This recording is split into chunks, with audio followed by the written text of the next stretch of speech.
All right, we're back with what number podcast is this? BowlDMC Podcast number 7. Seven? I think 7. Yeah, and this is going to be a little different than our previous podcasts. As you can see, we have Mama Tang and Mama Vi on today.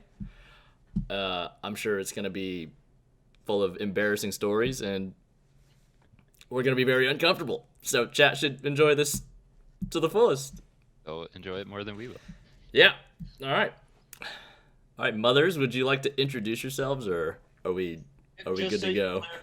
Whose mom? Yeah, whose mom is whose? The only thing I'm crossing my fingers for today is that my internet doesn't go out again. Ooh, yeah, we got some storms coming this way, so. It's 82 degrees outside. My internet's just been... Yeah, it was 80. It was 83 here today. I was gonna say, don't you guys live like only an hour away from each other? Yeah, it's coming from Indiana, so we'll get it first. We'll get it first. Four we'll of send these the people love. are We in the always get- same Goes house. to golf tomorrow. We get all the weather first, and then they get it. Golf? I think it's supposed to rain tomorrow too. Perfect golf weather. You just asked me if I want to golf tomorrow, so I did the reasonable thing. I said yes. Yeah, I mean, it's really only one answer. Is it 100 degrees where you are, D? No, it's actually cold today. What, 90? Cold as in what? Let me check.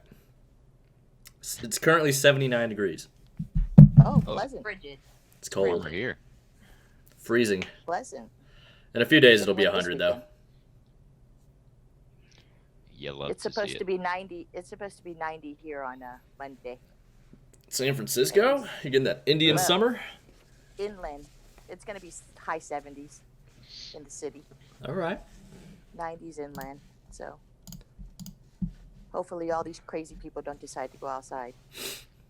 I would gamble on them going outside. I agree. But you know Dolores Park, Darren?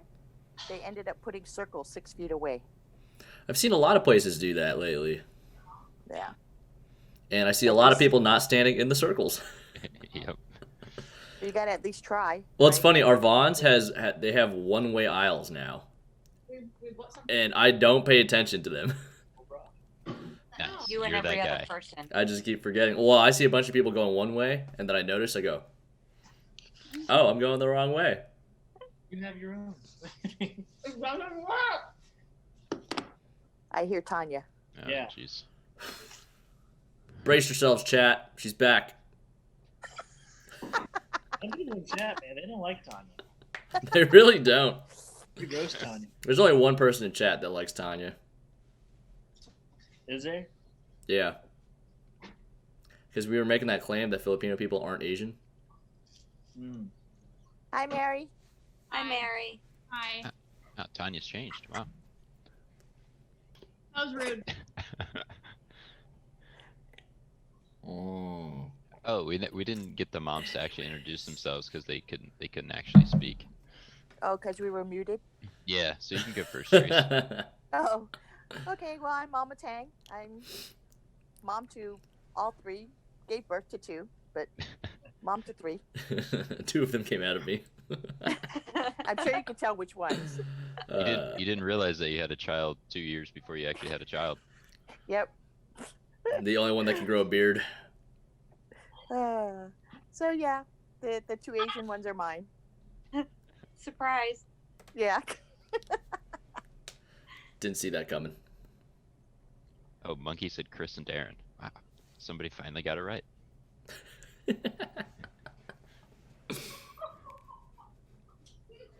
All right, What Mom, are they you're doing next. at your house, Mike? Well, they're taking Jello shots.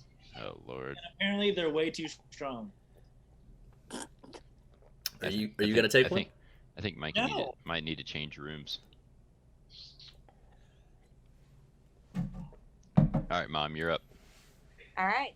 I guess I'm left. I'm Mama Vi, mom to Chris, and mom to Darren and Mikey as well. And she makes cookies. And I make cookies. Yeah, She's the she cookie is- mom. Really is. good cookies. Can we call her the Cookie Momster? Ooh. There you go, Cookie Mom. Clever. I just I need thought a about shirt. that. I just I thought need a that. shirt. She needs a That's shirt. a good Trademark. one. Trademark. No one else take that. One of one. Contact Inside Bowling. I need a shirt. Cookie Moms. Yeah. I wonder how many people have actually come up with that before. I I don't know, can but see I feel that. like an absolute genius right now, and it's probably been said, I don't know, 1,000 times. This is a professional podcast, Mikey. No shots on cam. Yeah, that's why he's not taking one. I took a shot of, yeah, cool. Goat. The good stuff. Love that. Yeah. You love to see it. Yeah. Mikey, did you come up with a list of questions for our mothers, or are you just gonna wing it like normal? No, I'm gonna wing it. I was anticipating on chat taking this one on. Chat questions. Cookie giveaway. I could do a cookie giveaway. Okay. No one west of the Mississippi is allowed to win. Sorry. No, I'm just kidding. Oh, they want story time. Oh no. Story time. Oh No. man. All right. So what is your most memorable story of us before the age of 10? Oh, there's so many. Are you going with Bowling related? Or in anything? general? Anything. I think Mom's going with the Mikey poop story. No, What? I'm not going with the Mikey poop story. You're saving that one for the wedding? I'm going with the I'll Mikey save. poop story for the wedding. I told you I wasn't done, and you didn't believe me. Oh, you're thinking of a different one. Mikey's got a lot of poop stories. A lot of pictures, man. A lot of poop stories. Well, here, I got one for you. Mikey was really little. This is how smart this kid is. He was really little. Me and Auntie Sandy are taking him out. Something happened, and he didn't get what he wanted, or something happened. So what he does is he goes flat on the floor. Well, there's dirt on the floor. So his face lands right in the dirt. So a little while later, he does it again. He doesn't get what he wants. He's mad. He lays on the floor, but this time he goes like this. So he's smarter, so his face doesn't end up in the dirt. So at least this kid is learning something. I mean, he learned something from that, I suppose. I mean, that's kind of a good thing, I suppose. You don't want me to tell the Las Vegas poop story, Mike. Las Vegas poop story? I don't remember Las Vegas poop story. I just remember. Oh, that's a good one. No, I just remember one time at home when I was too small to wipe my own butt. I was rocking one. And then you're getting ready to going for the clean sweep, and I said, "Mom, I'm not done." And then I left him. I just remember that. We went there real quick. Oh no. The joys of being a mom. Well, no, poop story, Darren. When I Chat don't have kids. brought him home, he was only home for maybe 3 or 4 days. I had just got a brand new white bathrobe, and so I'm changing his diaper, and then he had an Air Jordan poop. It flew across onto my brand new white bathrobe. I've been told I have hops. It was, yeah, it was not pretty. I can elevate So, with many things. apparently, started young. Oh man. There's got to be a good Chris one in there, man. I just feel like there's no other direction besides poop stories with Darren and Mikey. I just feel like their life revolves around it. Well, I don't think I'm going to go poop story. I don't think I really have one of those. Aw. But I'm going my favorite all-time Chris story. This goes back to he's about a year and a half old. And I want to preface to all of you that children are always watching. So, Katie at the time is bowling in a Bantam League. where Chris's they're sister, by the bowling- way. Yes, I'm sorry, older sister. And they're bowling, I believe it was a 3-game series. And during their league play at the far end of the house, there was a bumper league for, brothers or sisters, just something to occupy the smaller ones. So we put Chris in this bumper league at a year and a half old. And so Craig is walking back and forth between the two, and I'm sitting down with Chris, and he gets up and he runs up and he rolls the ball, and he's holding his position, hand by the head, watching the ball roll down, and he comes back and he taps the top of the ball return and says the F word. And I'm like, he's clearly not saying what I'm think he's saying. So the ball comes back from the ball return, and he picks up the ball and he goes up and he shoots a spare, and he comes back and he taps the ball return and says the F word again. It is the most clear word you could hear, and I'm thinking, my 1.5-year-old son is going to be kicked out of a bumper league for profanity. So You're coaching. I call him over and I'm like, what are you saying? And he's clearly saying what he intended on saying.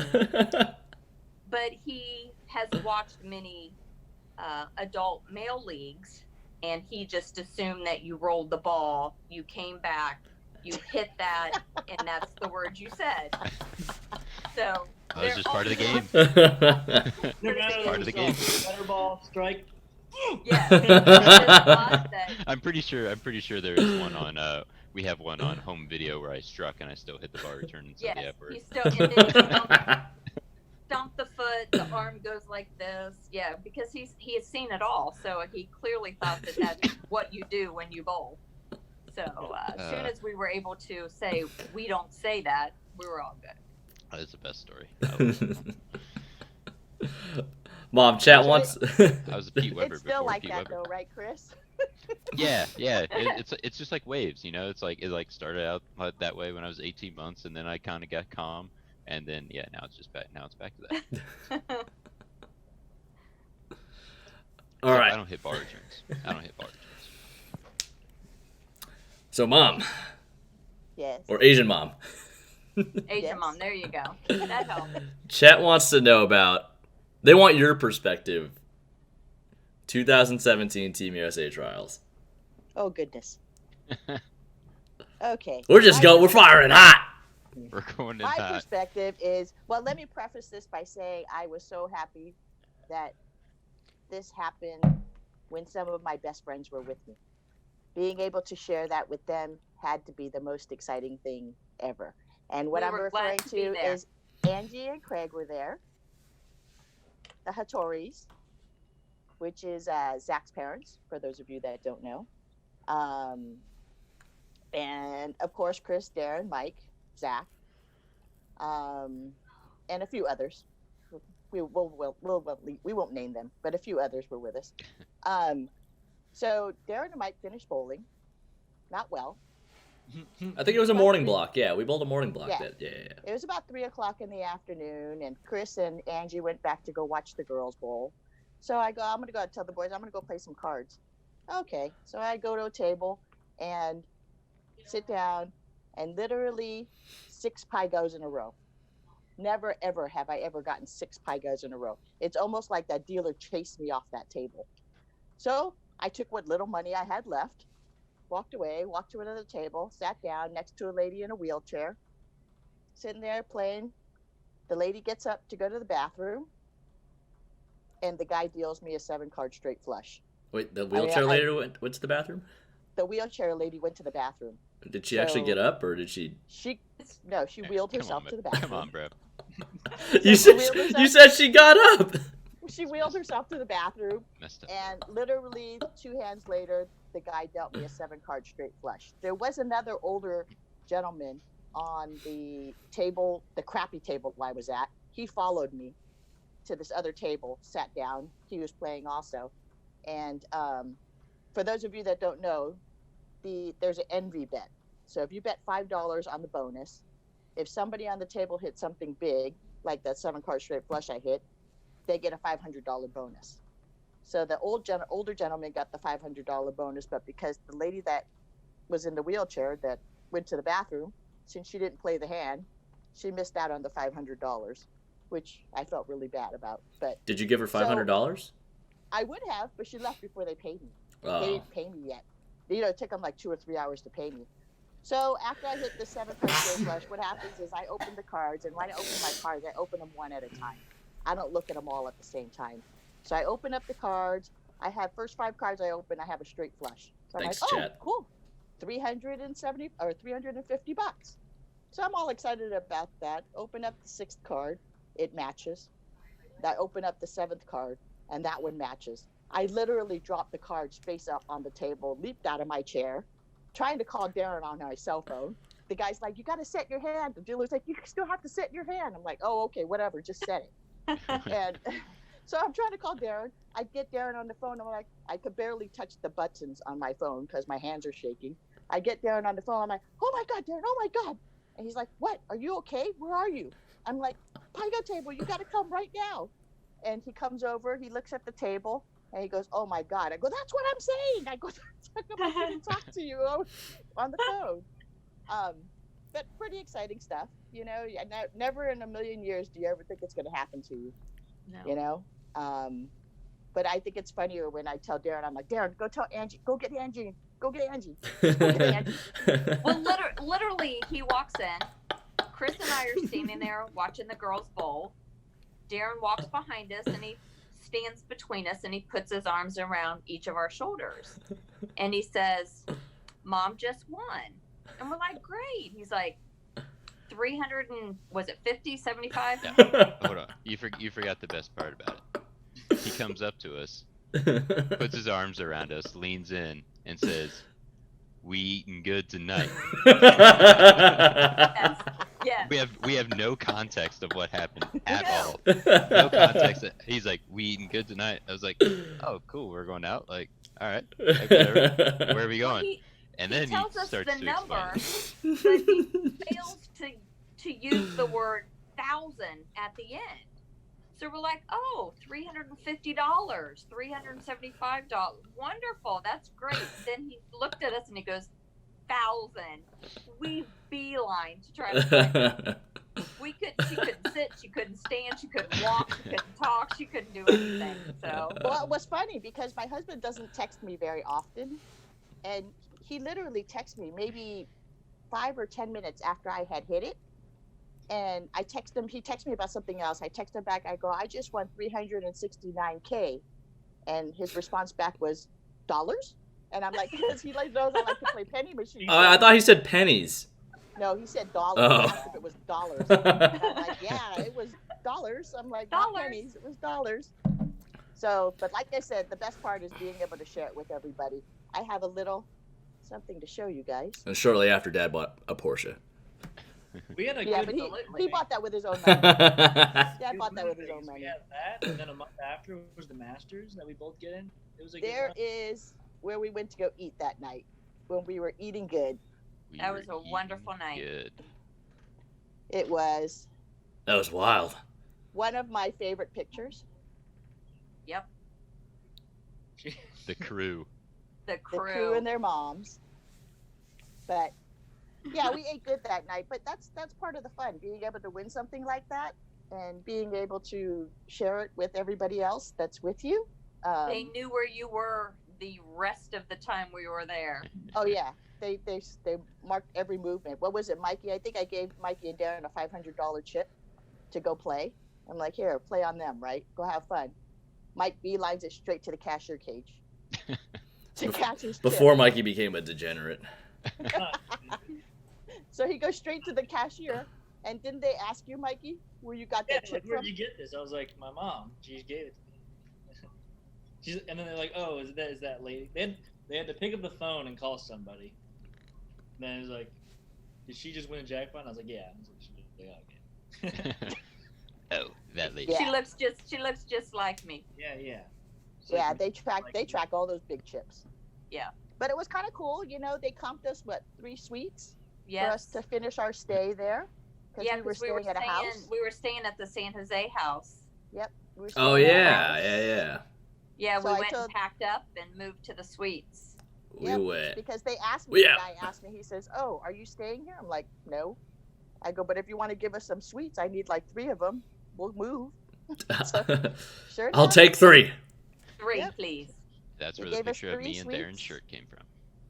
He gave us 3 suites and we stayed the rest of our time. Because what do we have, like 3 more days or Yes. something like that? It was I only thought it like was day 4. 4. Yeah, it was day 4. Like 2 more days. We had like 2 or 3 days left. Yeah. Yeah, Mikey and I just wanted to go home because we were bowling so bad. But it was funny because I walked back into the bowl. I literally, after they paid me, I walked back into the bowl and everybody knows already. Like literally everybody knows already. Like, Jesus Christ, I just hit this thing like 2 or 3 hours ago. I swear I didn't tell anybody. I just told world. Chris and Mama Vi, and then as nonchalantly as possible. Yeah. Nonchalantly possible. My mom. Has we anyone eating who good walks through the tonight. As anyone who walks through the casino sees Tracy with like police officers and security guards all around her, it's like, wonder what's going on over there. Right. Well, I was laughing because Angie's like, after they pay you in actual chips. They don't pay you. They don't take you to cashier booth. They pay you in chips. So I've got a whole rack full of $5,000 chips. It was Racks. the most unbelievable thing ever. And so they escort you to this private area where you could cash in your chips.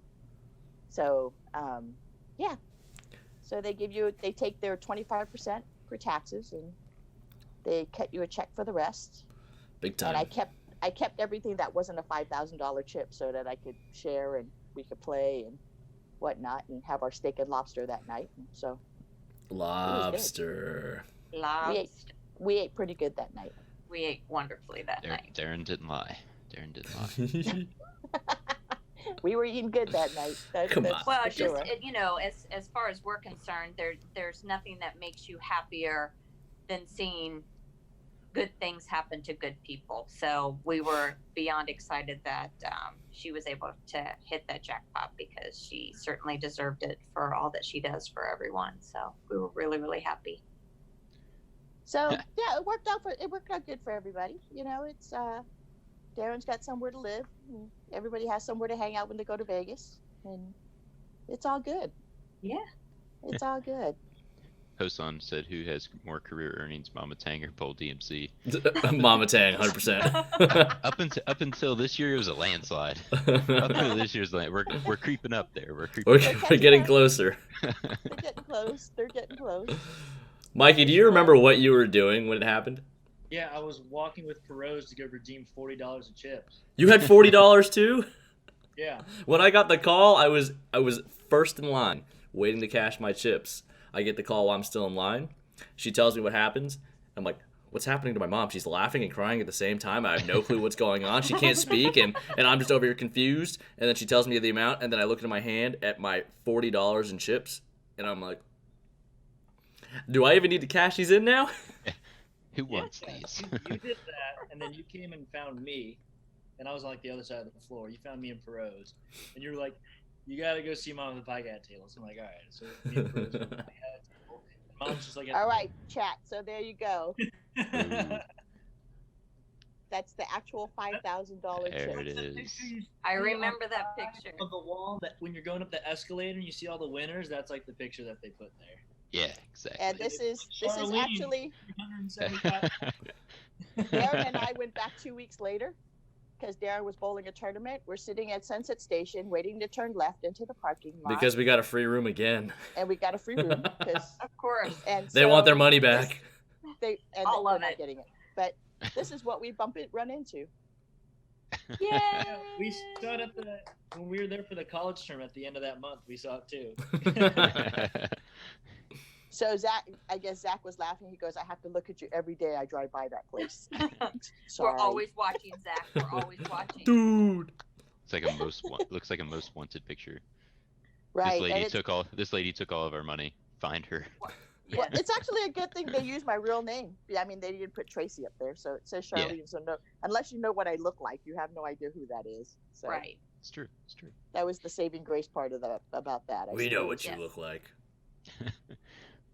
I think my mom won like $10 once. It was pretty cool.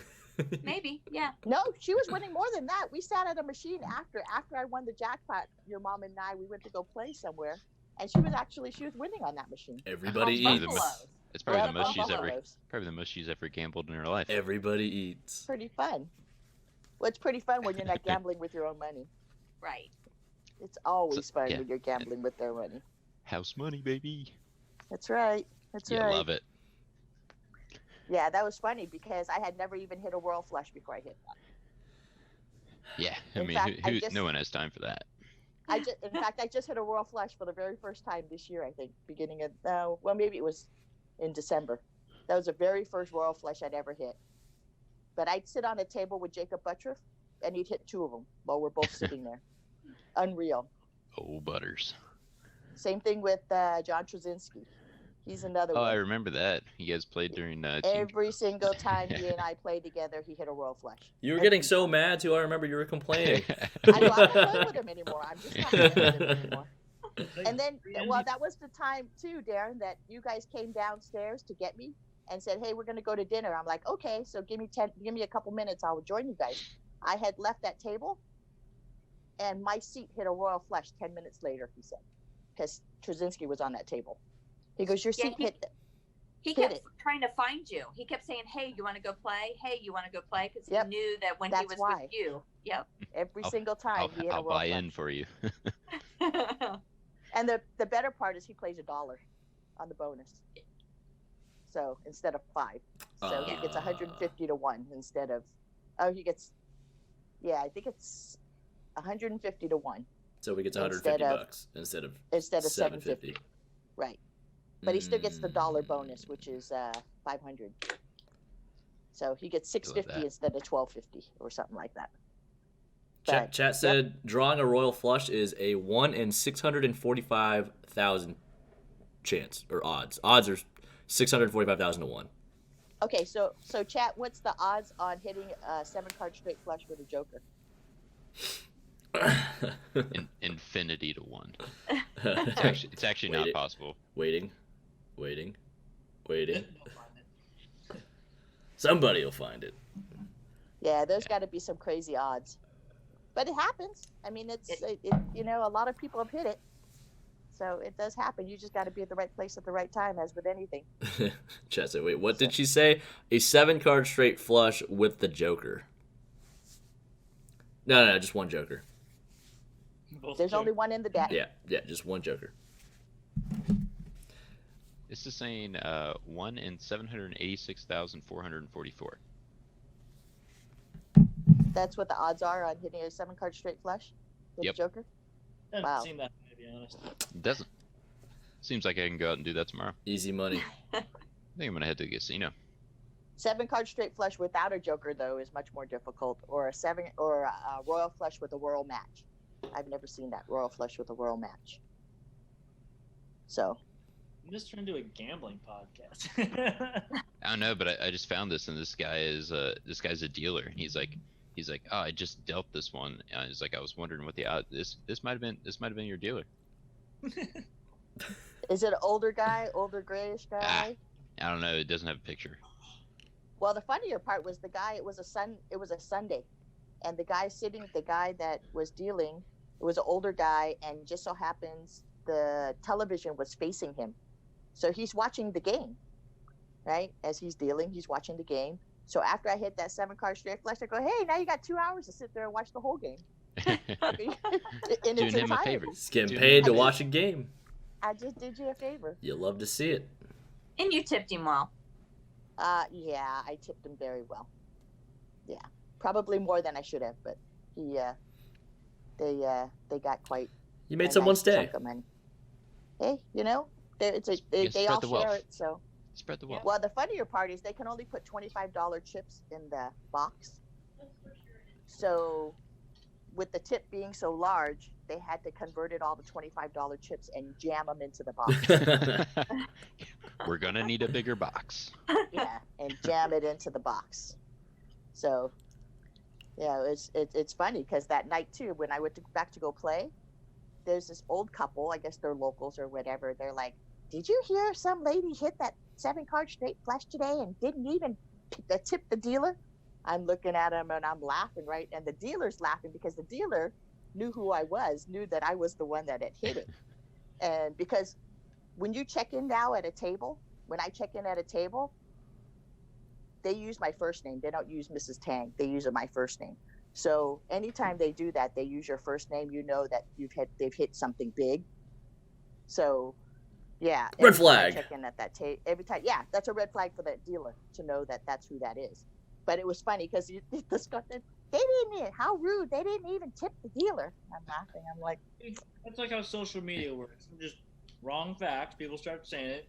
Rumors spread. that's right. Enough people say it, then people start believing it. That's right. Well, the dealer was funny. The dealer goes, That's that's just the beginning of the stories. There'll be plenty more. You just come yeah. back tomorrow. There'll be plenty more. I'm like, I'm sure. Oh, and I was supposed to be some 80-year-old lady. Some 80-year-old lady hit that jackpot earlier today. Didn't even tip the dealer. Didn't even tip the dealer. Unbelievable. How rude. Yep. So, pretty fun. Fun. We got a lot of questions. We don't have a lot, but we've got some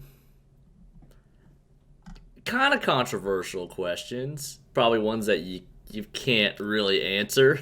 You can answer them all. You don't really have an answer for this one, I don't think. It was the Masters question. Okay. Who are you rooting for? Me, obviously. Tang. Isn't that a good answer? I was Just rooting for Tang. secretly cheering for Belmo. Who's moving on? I mean, what's the next question? He was cheering for me to make my I flight. was cheering for Tang until after that was over. Then I was still cheering for Tang during that championship match. Didn't cheer hard enough. Can't lose that way. That's right. I think we're just going to have to throw 11 strikes in a title match to win one. That's unbelievable. Hey, man. whatever it takes. Unbelievable. Just getting big scores thrown at us left and right. Yeah, the second I miss, I'm just not going to get my hopes up. Strike spare? All right. Need them all. Need them all. I need them all. You just keep plugging away, and they will come. Right. I'm sure of that. Fun fact, chat, Mama Tang was on every single collegiate telecast we made. This is true. From 2014 to 2016. Yeah. I was a Mama Vi step in on the first one. Yes, I was home. I was recovering from surgery and couldn't make the trip, so Mama stepped in for me, took the seat That's right. for me. And me and Chris even had the same fist pump at the same time. Yeah, that was so cool. I It was loved coordinated. That was perfect. It It was was during the- perfect. We both slapped it out at the same time. Yes. Yes. That was So- funny. Yeah, you kind of see. I don't know. You couldn't really see Darren and Mikey in the background, but it was like a convention center in Reno that they had like bleachers set up in the back, and they were kind of back there with their teammates watching, so you couldn't really see them. But Mama Tang was right behind me, and then the next year Mikey made it, and then the following year Darren made it. So she was on a hot streak. There you go. She was on a hot streak there. Yep. And then there was no one left to make the show. Yep, and then we were all gone. So now we just go to PBA telecast. That's Yeah. right. Yeah. We've upgraded. Yes.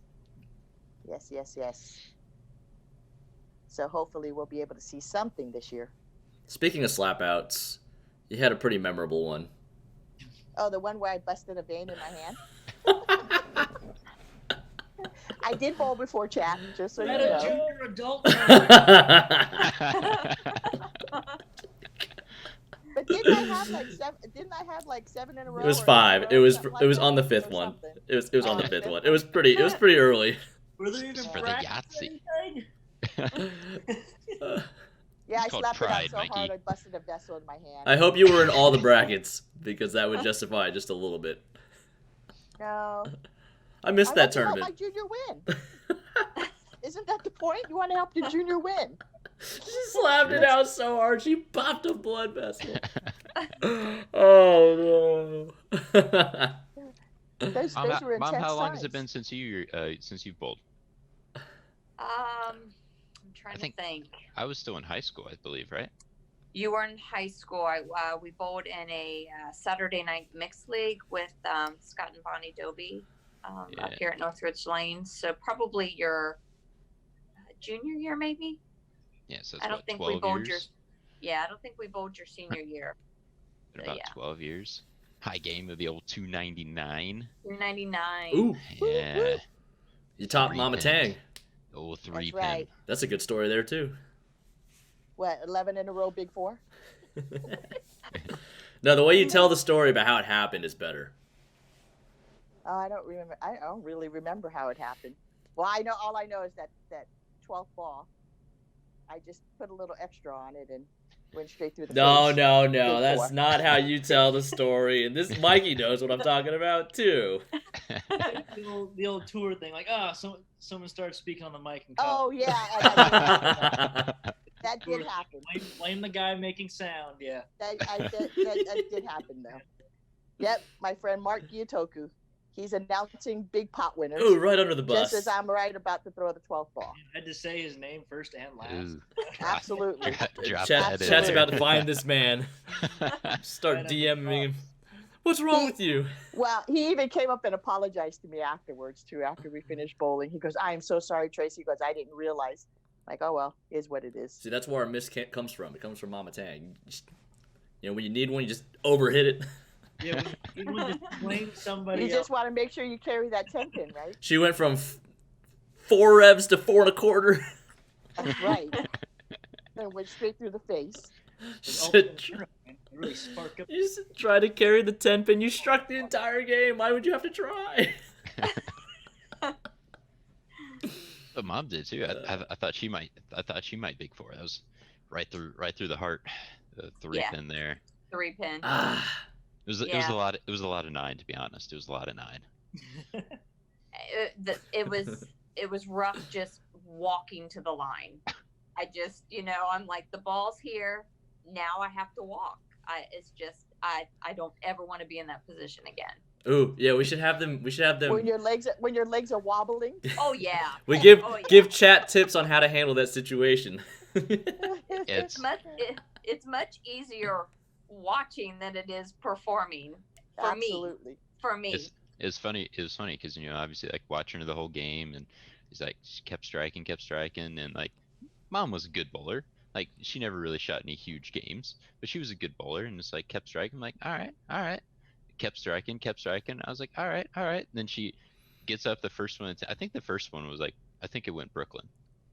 Maybe the second one. Yeah. I'm pretty sure. Let's I'm pretty go. Sure one of them went Brooklyn. I think the first one was good, and Those then are the my second one, you could see the nerves start coming in. The legs start to wobble a little bit. Little extra squeeze, little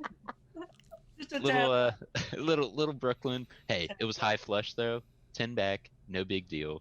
So then the next one comes up, and she releases it, and I realized she stopped about 1.5 feet further from the foul line than the previous shot. Yeah. And I knew it wasn't going to end very well. But it was going at the head pin, so it had a chance.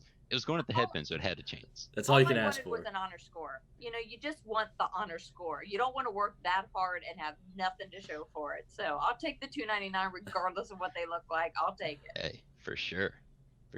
Smoked Dad that game. I did. Smoked Yeah. him. I mean, Well, he's lefty, so it must not have been walled that day. Yeah, you had to take 30 pins off every game of his anyway. 1 point for Mama Vi, no point for Greg. The left is walled. Oh my god. Dad said he had to carry you on the approach for the 12th one. Yeah. It's rough. I mean, for you guys, it's not rough. It's Well, especially, and that was kind of back when people still really stopped to watch too. Yep. So it was like it wasn't a huge. I mean, it was probably 10 or 12 teams. I mean, it was a decent sized league, but it was a lot of friends as well. It was a mixed league, so there were not just women or adult youth kind of a thing. It was men and women mixed. So there were some really good bowlers, and then you think, there's a lot of people better than me, and how am I in this position to be possibly shooting at 300? So, we've always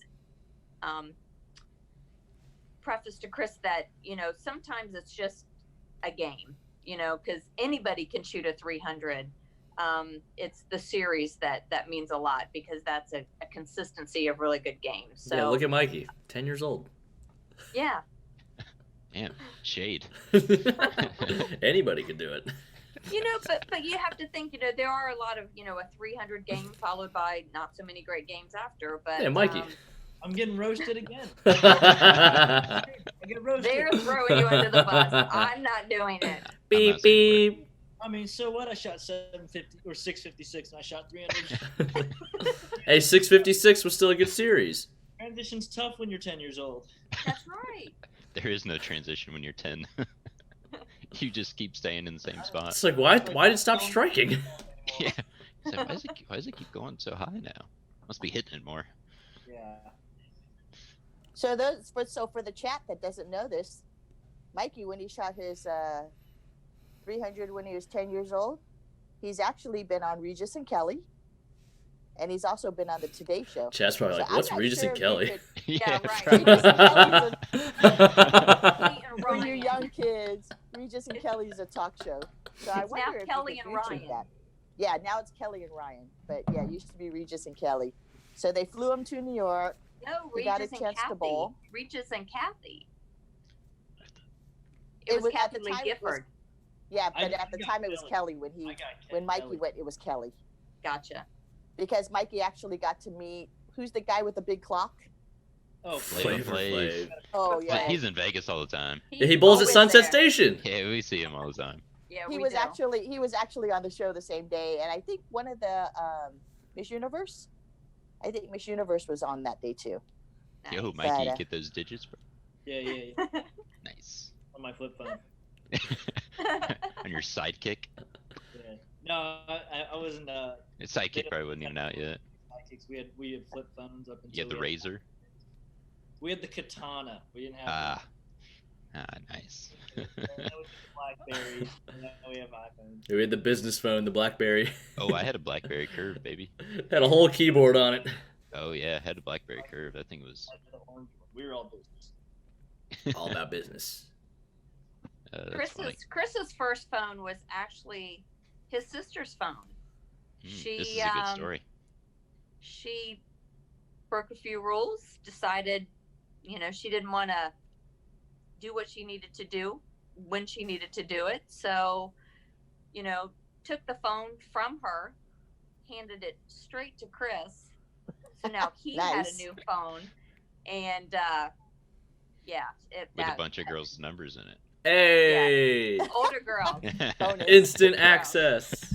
I was getting all these text messages, and I was like, I don't know who any of these people are. Good old That didn't go school, over too well.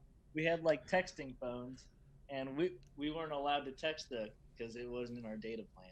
No. We had a certain amount that we could use. I think it was like 200 texts. Yeah, I remember got the this. limit. And, young Mike, I was shooting my shot. I was shooting. So I had to debate every time I got to like 200. I said, "Is Dad yelling at me for shooting my shot?" Yeah. Oh, so you're Katie. You're the ask for forgiveness instead of permission child. Oh, I don't ask for forgiveness. I just take it. He just says, "Don't do it again." I'm like, "Okay, yeah, I know." So, And then we do it again, and then we get the same talk. Chris was a freshman in high school on the high school bowling team, and at the time, Jessica Baker, she is now Jessica Abel, married to Ryan Abel, went to Wichita State. She was a senior at the time, and her dad owned a bowling center in Urbana. And, they became fast friends. She saw the potential in Chris, and, he knew, how good she was.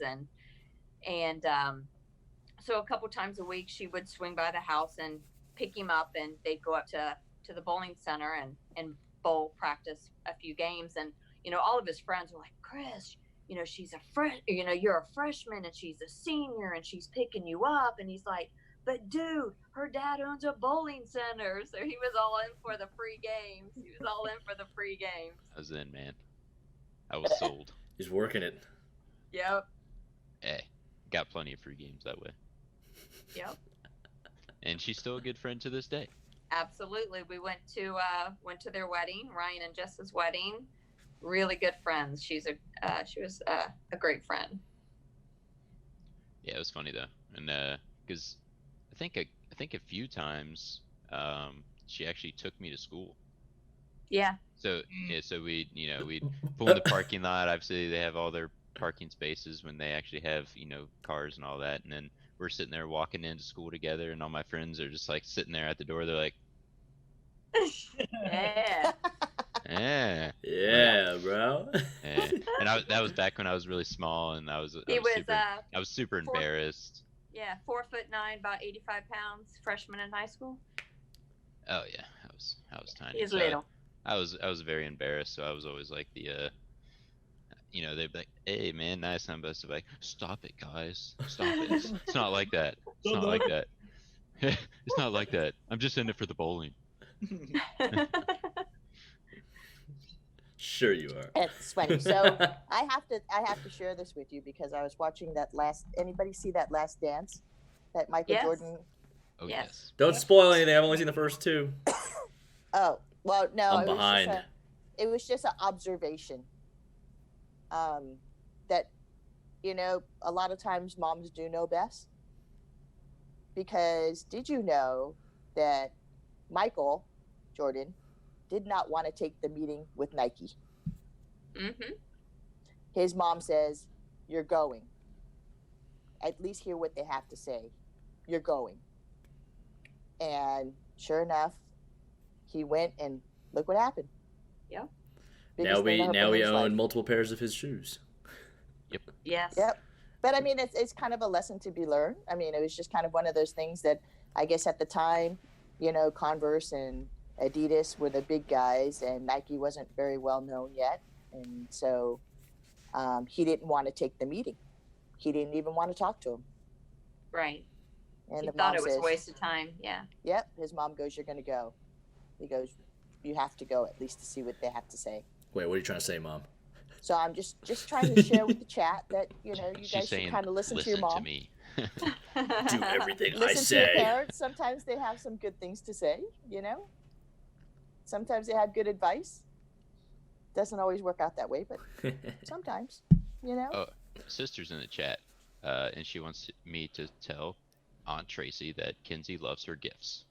Oh, she is very welcome. She was I'm glad she got them she was very excited. I'm glad she got them on time, and I figured since you guys have a swimming pool now that Yes. Oh yes, and she got I a actually brought miniature that pool. back home with me. well, I saw her little car she had, her Oh yeah. her it was a 4-wheel drive little truck over there, Beep, Oh, her little beep. Jeep.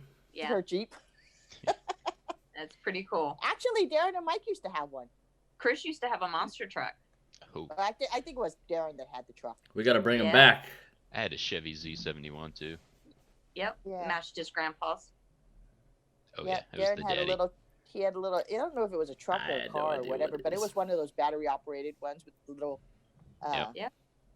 voltage battery in the back. Why Cruising not? Take it. Cruising at a crisp 4 miles an hour. So Mikey, Dad, and I were walking in the park across the street the other day, and we were coming back up Geneva, and we thought about you coming down the hill, flying over the handlebars into the the haystack. They don't brush have of that leaves. brake. You gotta go backwards on the pedals. It's kind of tough when you're doing a hot 18 miles an hour going down the hill, and then you try to go back on the yeah. Luckily, That's when you gotta fishtail it. Break my fall. You gotta fishtail it. Oh, what a great image. Yeah, he flew over the handlebars and into a bushel of leaves. So, guess it's a good thing there was the bushel of leaves there. That's right. That's right. Break the fall. That's right. That's right. It was like a Fast and the Furious scene. Yeah. On a bicycle. Yeah, Yeah. 18 miles an hour is pretty fast and furious. I was zooming. Yeah, when you start down this little hill, you could pick up some speed. Oh yeah. So, most definitely. I Man, it remember was riding the hilarious. bike beside my parents. They were in a car. I don't know where. I think they were coming back from a store or something like that, or I was riding home from my friend's house or whatever. I was riding beside the car, and I was like pedaling absolutely as hard as I could, and I would yell at them, "How fast am I going?" You were coming back from Brandon's house. Yeah, I was like, "How fast am I going?" They're like, 22, and I was like, "You're lying," but okay. I was probably going like 12, but it felt like I was going 22. They were just ego boosting me a little bit. That's what we're here for. That's what good parents are for, right? That's right. They were trying to tell you what you want to hear, Chris. Whoa, hey, Yeah. Dad never did that. He just told us how it was. You suck! Yeah. You're going 8. Do your legs even work? Come on.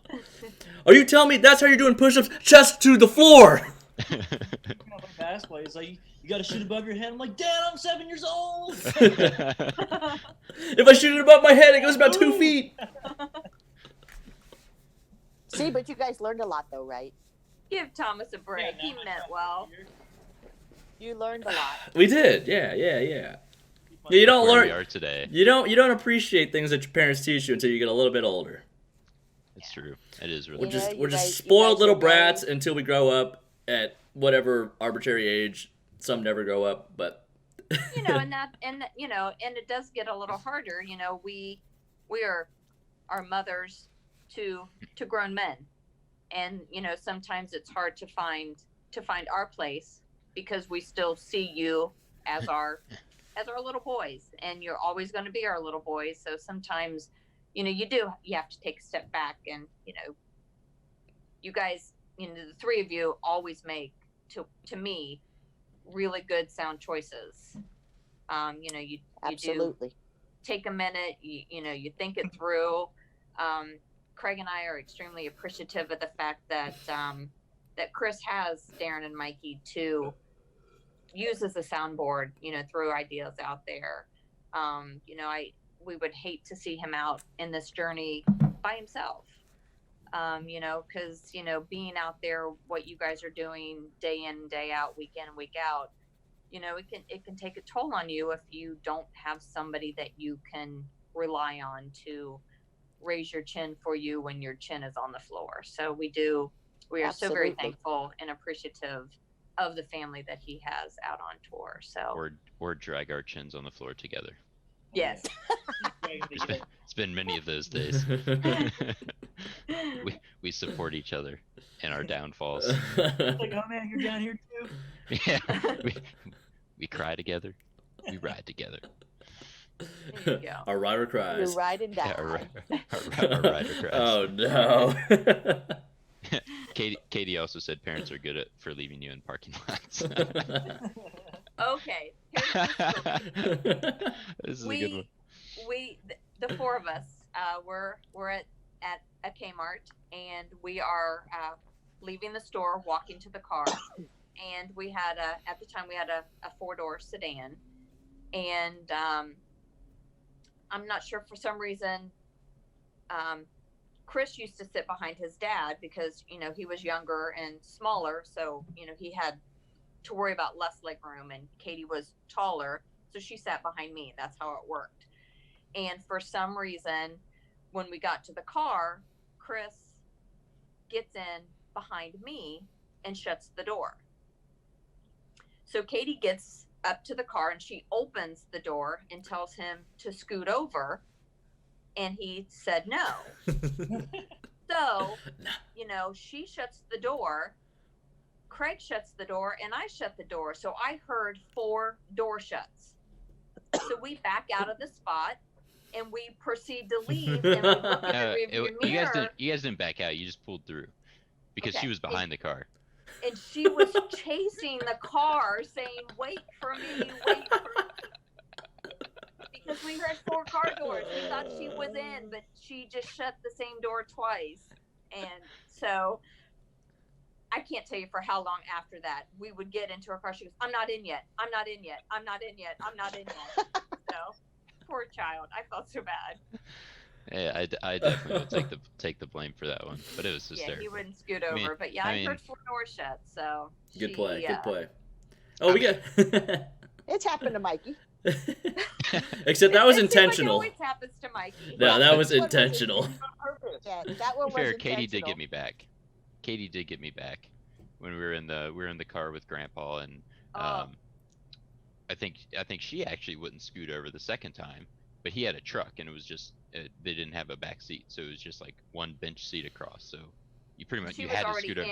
And you were so you pretty much had to scoot over. Well, she wouldn't. So I was super small, so I just kind of like squeezed in beside her and tried to close the door, but like he had a pretty big truck, so I like climbed up on like the little stair step and then like reached up on top of the truck to like pull myself in. So I did that, and then before I could like actually get situated, she reached over and closed the door, and it latched with my hand still like, in the door. No! Yeah, He so broke so every finger or every bone in his hand, his right Yeah. hand. yeah, so she. I mean, it obviously wasn't on purpose, but the No. the payback was there. It's all good. We're even. Oh, I don't think She- you're even. Is You that owe her even? many more. I mean, we can arrange that. You just gotta spoil Kenzie with annoying gifts. Yeah, I'm planning on getting a very large drum set in the near future. A harmonica? A harmonica, Oh, there a kazoo. ooh, kazoo. Kazoos are nice. Ooh. Might just do like the whole, just every instrument I can possibly think of. The Jimmy Kimmel version of everything. I can't Get a wait little- for Mikey to get a have little- children. Get a little orchestra going. So I actually think there's a video of Mikey on my Facebook page when he got locked out of the car. I think I have it on After Instagram. Yeah, it was after Saturday morning league. We were at His Con- dad, we get in the car, and Mikey's still outside of the car. I feel like it wasn't that long ago. Thomas starts Grown driving off, and Mike's running after the car. Well, yeah, Mikey had to go. Mikey put the cart back, and my dad pulled out at the spot, and he drove and he stopped, and he acted like he was gonna let Mikey get in the car. And the second Mikey got to the door, he just started going. And then I took a Snapchat, and That seems the- pretty intentional right there. the That's cap- the intentional. caption Mine was- not intentional. The caption was, "This is what happens when you don't bowl well." They do me dirty. Actually. That's funny. It was pretty good. But you could see him running after the car. He's like running after the car. Yeah, that visual's hard to get out of your head. It's pretty funny. Pretty funny. I enjoyed that moment. I mean, my chair was pretty comfy, so I didn't You dislike weren't moving. I didn't dislike my moment. Hi, Zoe. Dinner. Weekly appearance.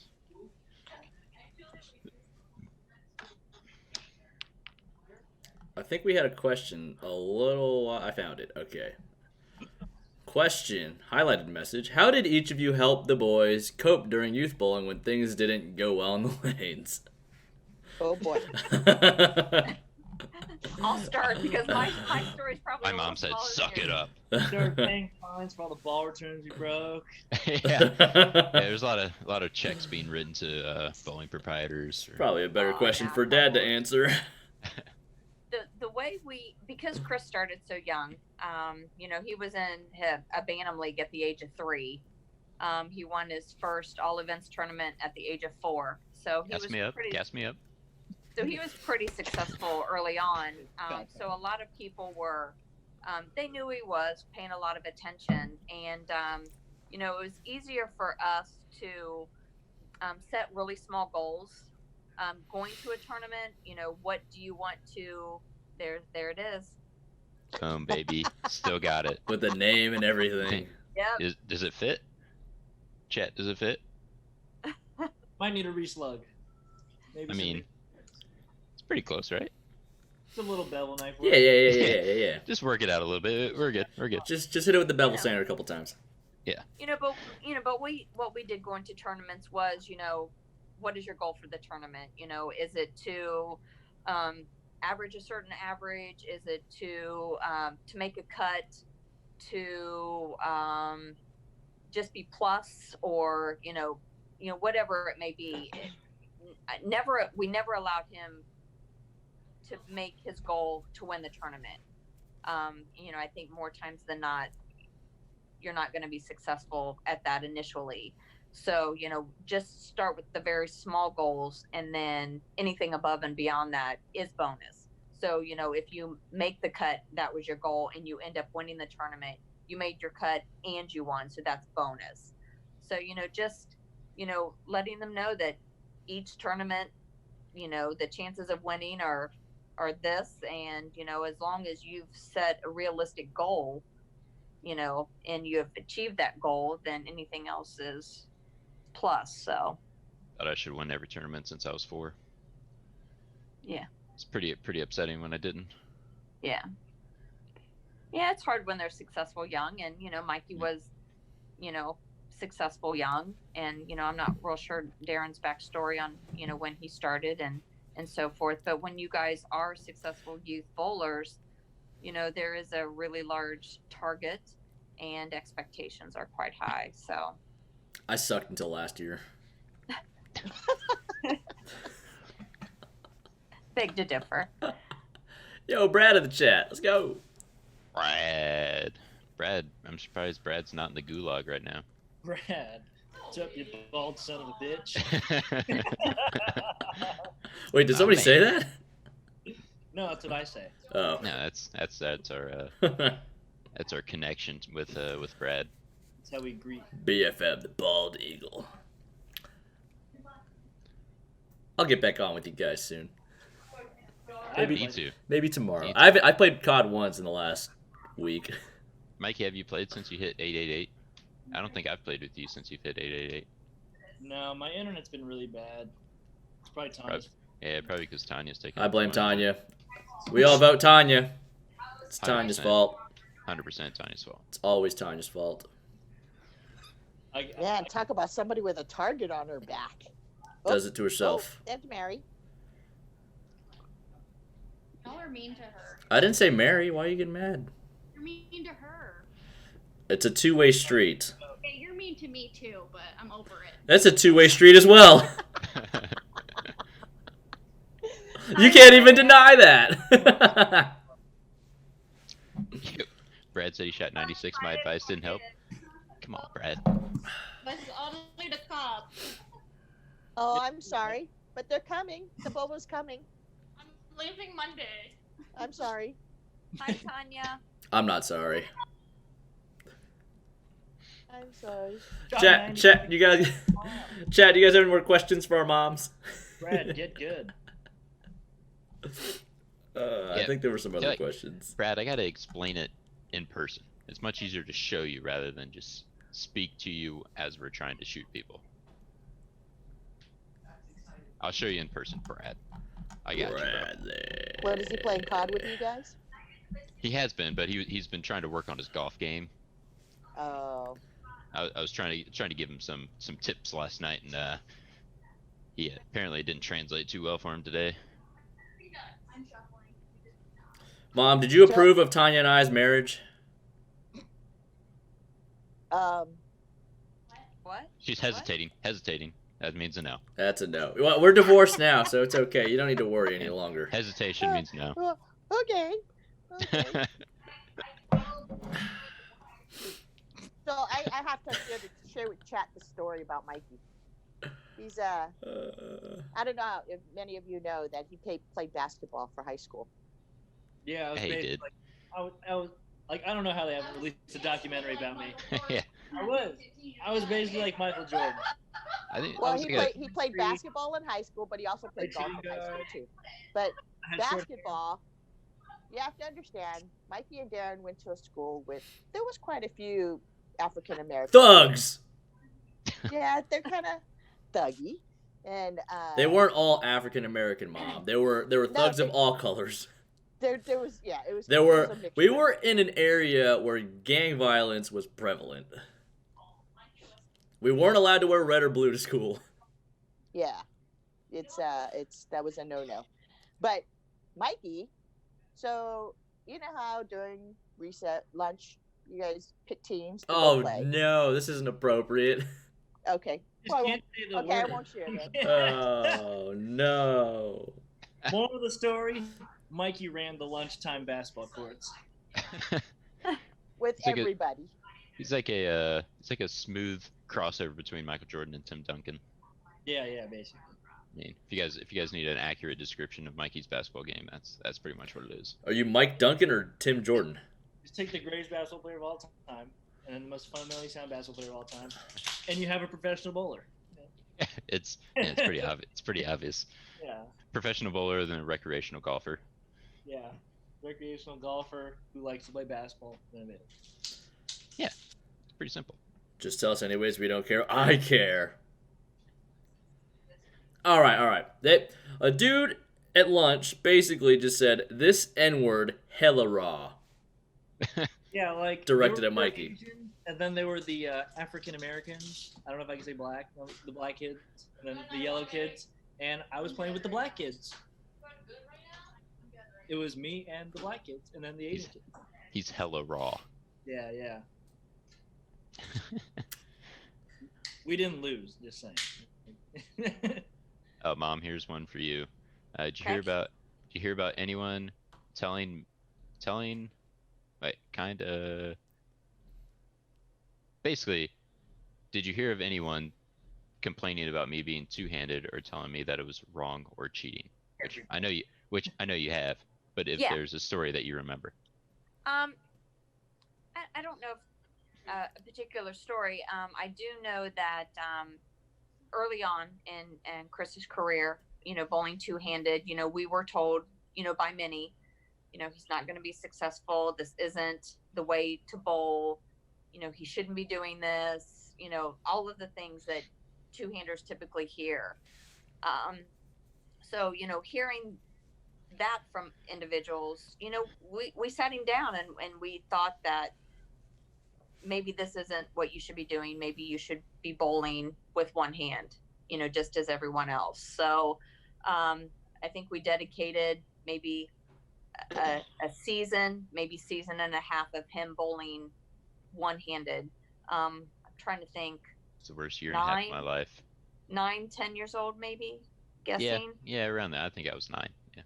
And at that point, we realized how miserable he was. It just wasn't fun for him. It wasn't what he wanted to do. It wasn't what he was good at. And I remember Saturday morning league, I dropped him off and I told him that I needed to go pick his sister up at the high school, come back and get him. And I walked in and he had shot some incredible series, and I'm thinking, great, one-handed, and he said, I bowled it two-handed.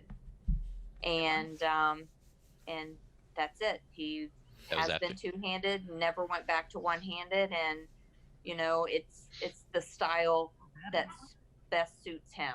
So, we did listen to individuals, but, we should have listened to Chris and what he wanted to do and how he wanted to bowl. And, so I'm glad that he stood his ground and did what he wanted to do. And so, yeah. More of the story is I switched to one hand. It drove me to quit bowling for 4 years. I hated it so much.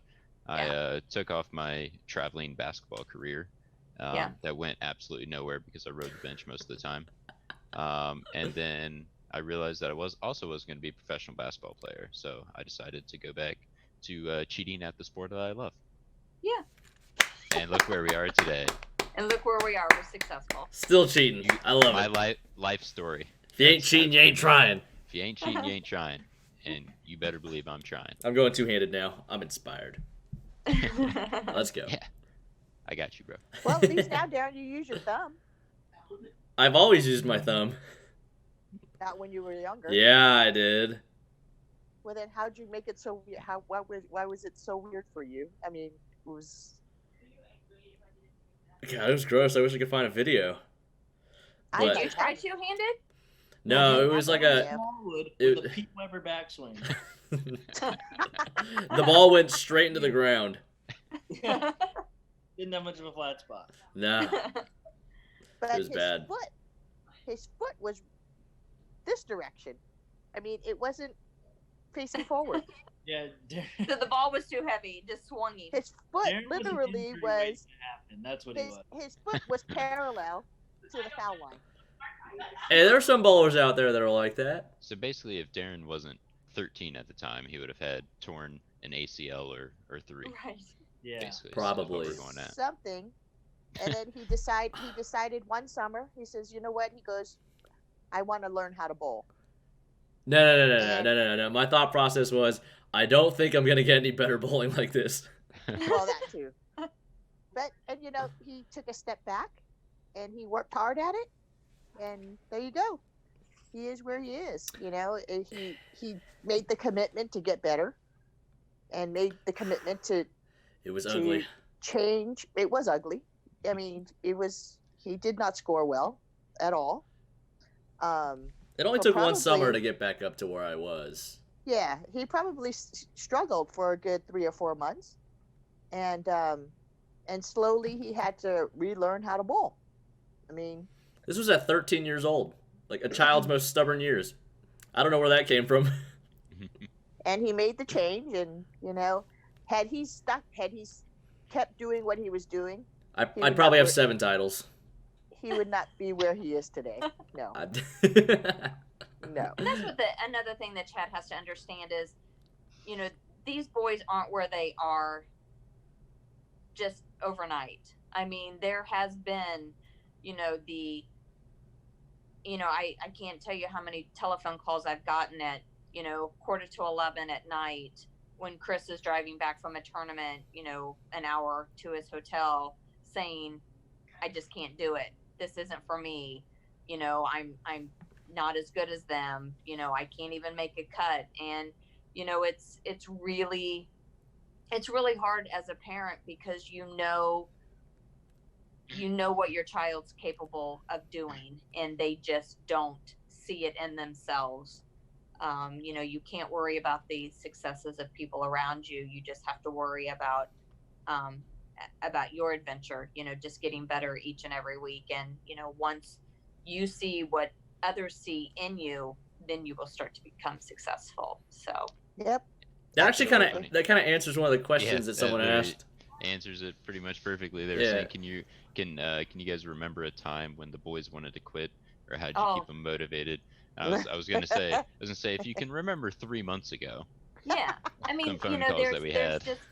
there's been numerous telephone calls where it's just, this isn't for me, but then again, we go back to where we're thankful for, now we're very thankful for the house that, these boys can go back after some sort of a block and, bounce off of each other, what did you see out there? Maybe they saw something that you didn't see, or vice versa. But, it's just nice that they have somebody that they can relate to, that, not everyone's going to make every cut, and not everyone's going to be successful at every tournament. You just have to decide that this is what I'm going to do, and I have to put everything that I have into it each and every time. You can't be 75%. It has to be 100% every time, every tournament, and eventually you're going to see results. It just takes time. But also too, you have to remember that, when you guys aren't, you go out there, you have a bad tournament or whatnot, I would hope that you're learning something from every single time Absolutely. that you're out there and it's not successful. Because if you're learning something, then it's worth it. Right. That you go back out there and you implement what it is that you learn, or that you need to work on, or you identify that's not good.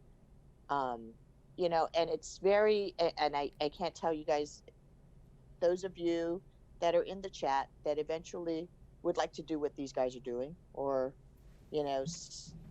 relationships that you build out there are utmost important. People you meet, don't be afraid to talk to people. Right. Don't be afraid to, make Ask friends questions. with people, ask questions, so if you're it's a learning sponsored- process. Right. If you're sponsored, we're very thankful for the Storm family that these boys have, that they have individuals at these tournaments that they can go up to. And, we've stressed, a lot of times to Chris, don't be afraid to, what am I doing wrong? Can you watch me? Can you do this? Can you do that? That's what they're there for. You have to utilize the tools that you're given at each of these tournaments, to make you a bet, because somebody's going to see something minimal that you just don't see in yourself. Yeah, I mean, realistically, I would have, like, my mom and I would not know Darren, Mikey, and Tracy without the sport. So it's, Right. like, I was just talking with my parents today. It's, the places that I've been, the places I've traveled to because of the sport, and the people that I've met because of the sport. It's pretty cool. So it's something that, like, I was always a pretty shy person. I feel like I've opened up quite a bit in the last, few years, but It's I mean, it's definitely partly due to this sport and the relationships that I've you know, built through this sport. So Right. it's something that you definitely want to explore and try not to be as I guess quiet or introverted. Kind of explore a little bit and talk with different people, and you never know who will become your best friend. Right. Very hard to be introverted, Chris, when you room with Mikey. I know. It's I know. just can't happen. No. No. And Does we he always, pursue- we always try to, when he was younger, is, after the tournament was over, we'd get in the car and, what did you learn from the tournament? What did you get out of it? And even after a tournament, we change our shoes, we put our balls away, we put our coat on, and we go to the car. If you want to get to the car and kick, scream, cry, whatever it is you want to do, that's where you do it. It's not been there a lot of times. It's not something Tulsa. you do because, there are so many individuals that would love to have a fraction, a half, any of the talent that you have at that given time. And, if you're mad about it, what chance do they have? So, we always stress to Chris that, when you're done, you're done. You shake hands, you say goodbyes, whatever. If you're frustrated, you're frustrated, but we do the frustration in the car on the way home. There was one tournament. Oh, go ahead. I'm sorry. You there can tell was us. one tournament. I can't remember how many were in it. I think Chris finished like Oh, 36. it's the same story I was getting ready to tell. I can't remember what number we sorry. used, and he was like, I think he finished 36. We get in the car, and I'm like, okay, had a tournament. What did you learn today? I learned that there's 35 people better than me. That was what he got out of the tournament, that 35 people were better than him. So- He finished in 36. So a little more clarification for the tournament. This was my first ever sport shot tournament. So we have JTBAs here in Ohio. This was my first ever sport shot tournament. And obviously bowling leagues and stuff, I think I'm hot shit, right? Like I'm shooting 240s all the time, shooting Right. 700s all the time, just beating all my friends. Like I'm the man, right? I'm the man. So I go to this tournament, and one of my buddies growing up, Ryan Dovey, he was starting to bowl these tournaments, and he had started bowling them the year before, and he was like, hey, like I think you should like start bowling these tournaments. Like they're really good experience. There's some college coaches there sometimes, so you could like maybe get a scholarship. I was like, oh, all right, cool, like that sounds good. Like I'm beating all my friends, and like we had a really good team and we had really good bowlers, so I was like, I'll just go beat everyone else, right? Right. I'll just go win. Yeah, it's like I'll just go win. Like this is easy, right? So I go, and I want to say there's like 65 or 66 or something like that. Like there's a good amount of people at this Yeah. tournament, and I think I beat like 3 or 4. I think I beat like 3. I mean, it was bad. Like it was bad. Like I just like It was ugly. I had zero idea what I was getting myself into. Just absolutely got pummeled. It was like the worst day of bowling in my life. And yeah, Mom asked me, what'd you learn today? I was like, there's so many people better than me. And I don't think she really knew how to respond, because she was just like, well, yeah, but what did you learn? I was like, that's what I learned. That's what I learned. I actually suck. I Yeah. got to go practice. But he learned that he needed to work harder. Yeah, So. yeah. So things changed pretty rapidly for me there. Went from thinking that I was incredibly good to thinking I was incredibly bad, and that's Well, your first junior gold experience, where did you finish? And then you followed it up the next year. almost in the thousands. Almost. Yeah. In the, I have the highest first junior gold finish. if there were more kids, like I have the advantage because I was older, so it wasn't as many kids bowling. Right. But if there was more kids bowling, like if it was now, I'd be in like the 3,000s for sure. Yeah. It was in Detroit. It was painful. It was really, really bad. I think I only beat a couple hundred people. Wasn't Detroit our first year too? Yeah, I came in like 365th, I think. Oh yeah, you Wow. absolutely smoked me. I was like 940th It was or something bad. like that. I think I was at 650. I think I had one 200 game. I went 320 under for one block. I went like 36 over on the long somehow. I think I legitimately had one 200 game. See, chat. There you go. Yeah, it A was. little dose of humility. Yep. It goes For a long sure. way. It was the whole bottle. It wasn't a dose. It For was sure. Here, chug this. Oh yeah, that was a rough one. I didn't even bowl junior gold the next year because I was so embarrassed. Right. I was always so embarrassed about my performance that I just practiced for like 2 I straight mean, years. it was just that I don't deserve to be here. You know, I'm not good enough to bowl with these bowlers. Talk all the way home from Michigan. So, yeah. Wow, isn't that like 3.5 hours or something Yeah. like that? It was About a 3, long yeah. drive. It was a long Wow. drive. Sanders in the chat saying #Sunset Station. You missed my mom saying the left is walled earlier. And that directly applies to the left at Sunset Station, That was a good year. Oh, for sure. to be left-handed. 9 out of 16 bowlers, I think, were left-handed in the top 16. It's incredible. It was incredible. Every Unbelievable. every major tournament a lefty won. And Zach finished second. Zach was a god back then. Oh my goodness. Until I think where were we, in Indianapolis? Indy was 2010. Yeah, but Zach's way up there. I think we Oh were yeah, at Woodland. he was in the top 16. Yeah. He was way up there, Yeah. and then his dad comes up to me and goes, "What's wrong with my kid?" I'm like, "What are you talking about?" I go, "He's doing well." He goes, "I don't know what he's doing. He's going to shoot 116." Yeah. I'm like, "Okay." He goes, "I think he's listening to too many people at one time." Someone convinced him to throw urethane the last game. And he literally shot. What did he shoot? 116 or he shot? He like shot 110? 110-ish or something. He It was- bowled a really bad game. He was Yeah, shooting He just himself made in the the foot, cut. and he was way up there. And Yeah. He Yeah, qualified he got 16th. Yeah, qualified 16th. Yeah, I remember that. Tom comes up to me and goes, "What's he doing?" I'm like, "I don't know. I don't know." It's Zach. Things for the burn. They're not right. Yeah. So, chat, did you hear that?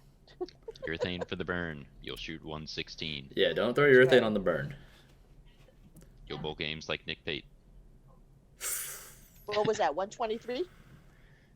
Nick?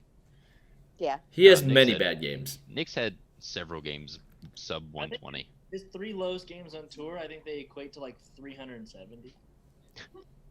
Oh, I think that's generous. I think that's highballing it for sure. I think he has 3 under 120. Ooh, okay. I think he's like 350. I think he's like 350 for his 3 low games. A lot of them are for no reason too. Like he'll be bowling good that block. It's not like he's having a hard Yeah. time. 260, 111, 279. Gotta get even somehow. What? What are you doing, bro? Bad it's pair. funny though. Yeah, bad Bad pair. pair. Bad pair. Went to the restroom, came back in the 6th frame.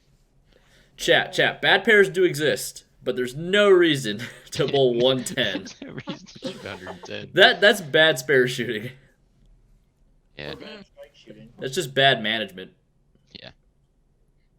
it's funny though. It's funny when you're not the one to win When it's not it. you. Oh, it's Yes, it's right. hilarious. Yeah, it's hilarious. But I think it's also funny, like 2 months after. It's kind of funny 2 months after you do something stupid.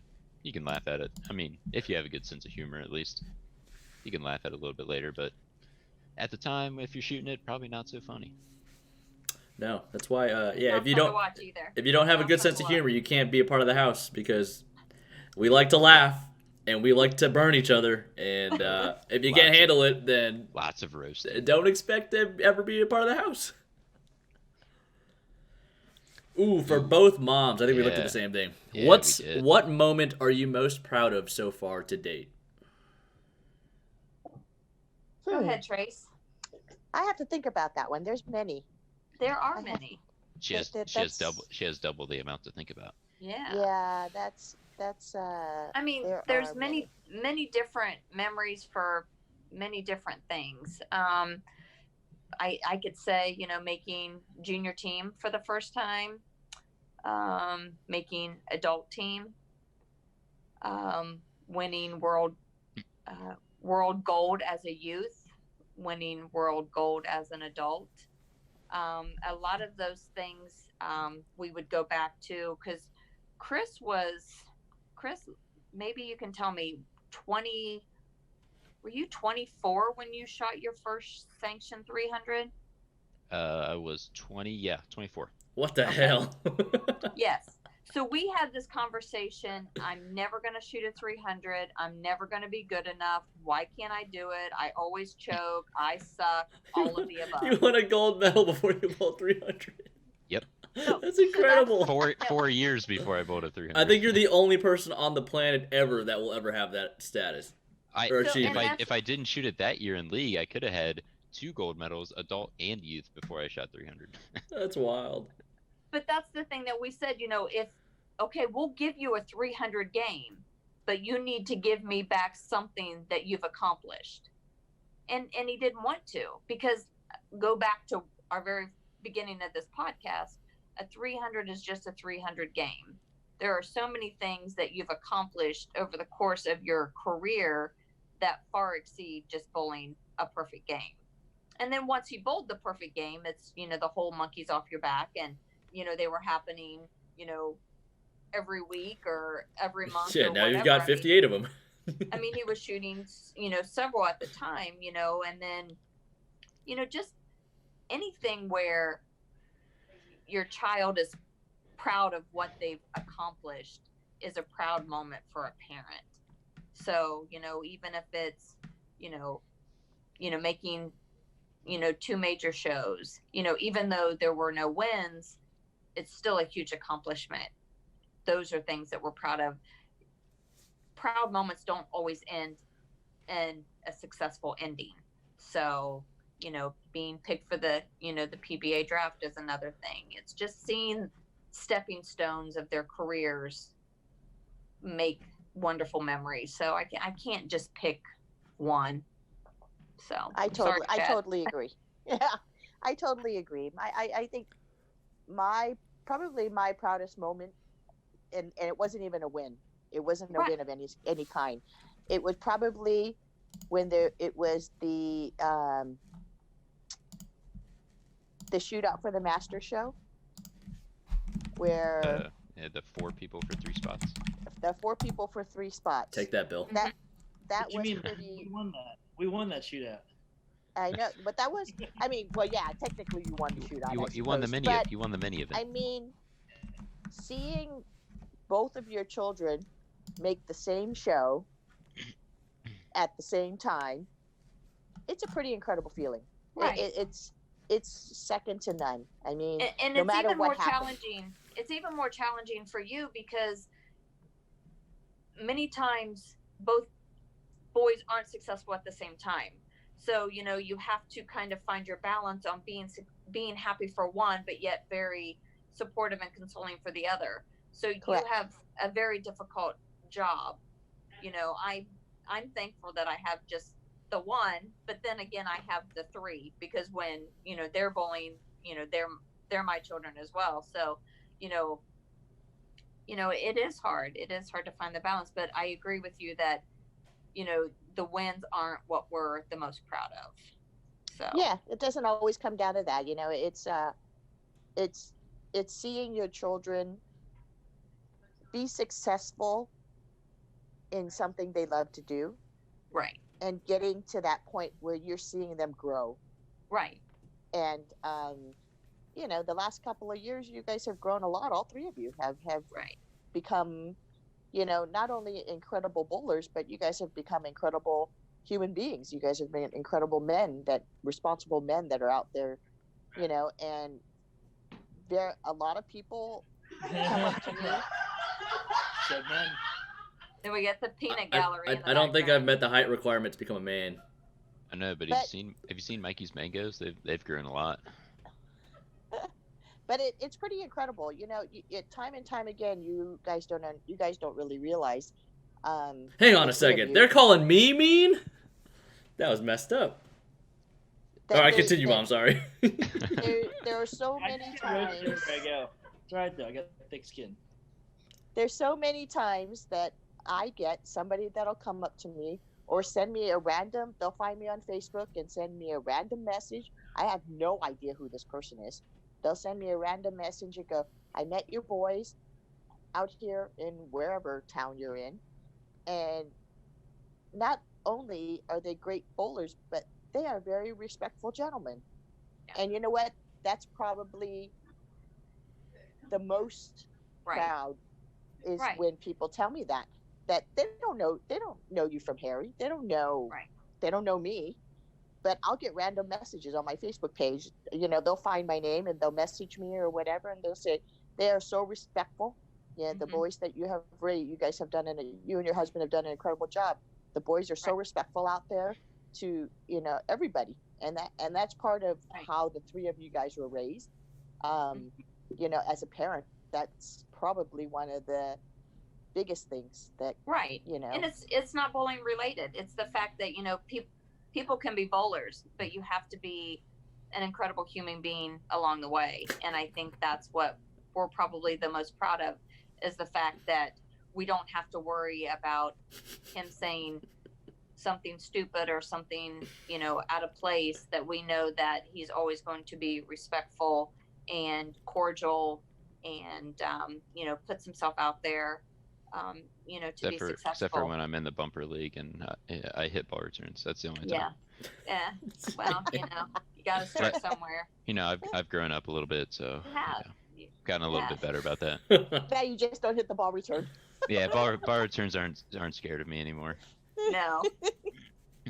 I actually have that on VHS tape. We're gonna have to find that. We're gonna have to record it. We're gonna have to put this out there because it's just perfect. You gotta censor it too when he says it.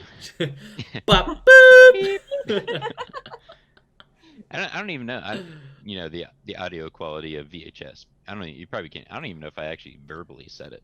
I think I did, but you did definitely say not, it, but I mean, definitely it not wasn't very loud. That would be incredible. Enough for me to understand what you were saying. In his light up shoes as you ran to the line. Yeah. Dad said proud he knew that word so early. Of course he is. I definitely didn't learn it from him though. My dad does not curse, so I learned it from his teammates or his actually probably Uncle Kevin.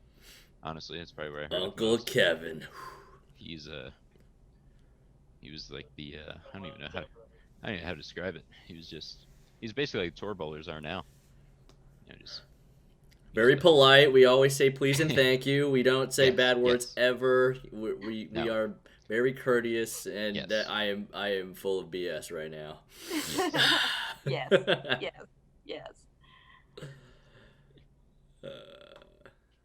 But see, That's it. chat. So now you can see it's not just necessarily a win that makes us proud. It's Right. it's how they conduct yourselves off the lanes, as Right. well as on the lanes. I think that's a bigger part of, being the human being that you are, and being the person that you are is just as important as what you guys could possibly do out there on the lanes. Sandy's trying to throw us under the bus in chat. I know, it's unbelievable, man. Unbelievable. He's not wrong. He's saying we're not respectful when we're on the Call of Duty Warzone battlefield. Come on, when you're trying to kill people, you can't respect your opponent. You got to put them into the ground. Yeah. I've called some people. There's a time and a place. Ruthless. They haven't earned our respect. Sandy's driving There the you bus. Beep beep. I did see one in here from Savage. What is it like seeing your sons get so much support from fans on Twitch? Even Mikey too. Mikey still gets the love. Savage. He's the content. Yeah, he's on my stream like half the week. That's True. He's a prime accessory. It's really cool to see the fans out there actually being able to connect with these guys. We're a family here on Twitch. That become that you guys are accessible. Right. I mean, they talk about bowlers being too accessible, but I think that the way that you guys do it on Twitch, and you guys are accessible via social media, because Vi. people It's Vi. from It's pronounced Vi. It's not via, it's Vi. people from all over the world can tune in. Right. It's not just local, not the kids from the United States, but I mean, it's amazing to see the number of fans that you have overseas. How many guys overseas, really follow your podcast. it's funny because I have to tell this really quick story. Is I was shopping for the bowl that I work for. I go into this place. It's called Restaurant Depot to go pick up some supplies for us. And I'm standing there waiting to check in to go in. Well, this guy's staring at me, right? And I'm like, do I know this guy? Why is he staring at me? Right? So I finally get up there, and the guy goes, hey, how are your boys doing? I'm like, they're fine. You know them? Right? He goes, no, I follow them. He goes, yeah, I follow their careers. He goes, they're doing great. And this was the week before Darren made the top seed. That was the week he was bowling. I go, oh yeah, they're in Texas right now. I go, hopefully I'll be on my way to Dallas this weekend, right? And that was the weekend that Darren had made the show. But it was funny because he just came out. I didn't know this guy from Harry, and he just comes up to me. He's like staring at me. He goes, yeah, how's your boys doing? I'm like, yeah, they're great. I know you from somewhere. And he's looking at me. I have no idea who this guy is. And he's like, oh, well, wish them luck because we follow their careers. And it's just kind of a cool thing to even now, even when I go to a tournament and I see some little kid run up to these guys and ask them for an autograph, and I still giggle because they're just Darren and Mike to me. Right. They're just Darren, Mike, and Chris to me. They're not superstars. They're just Darren, Mike, and Chris to me. I do their laundry. I do all their laundry. So yeah. Yeah. It's just kind of, it's one of those, you kind of chuckle. I still chuckle when I see it. I think it's so much fun. We do. I mean, we appreciate the fact, that, like you said, the boys are accessible to everybody. I think because they've had individuals in their lives that they were able to go to. Chris developed early on a really good relationship with, Chris Barnes. Tommy Jones, DJ, just Bill O'Neill, individuals like that. Even in high school, Sean Rash reached out to him when he was bowling for a state championship. And, after the boys won, we went and picked Sean up at a hotel in Columbus that he was staying at. They were bowling a tournament, and he went and had dinner with all these high school kids. These men don't have to do this, but they do. And those are the things that these people remember. And that's the one thing that I hope Chris has always remembered is he was given those opportunities. So give those opportunities away. There's somebody out there that, wants to have their picture taken with you. Somebody that wants to have your autograph. Someone that just wants to say hi. $5. Sure. What's that? Huh? What? What? Nothing. Darren did not mention a monetary fee for our autograph. He did not, I promise, but it is $5. Continue. It's a good deal. But, it is how you conduct yourselves off the lanes.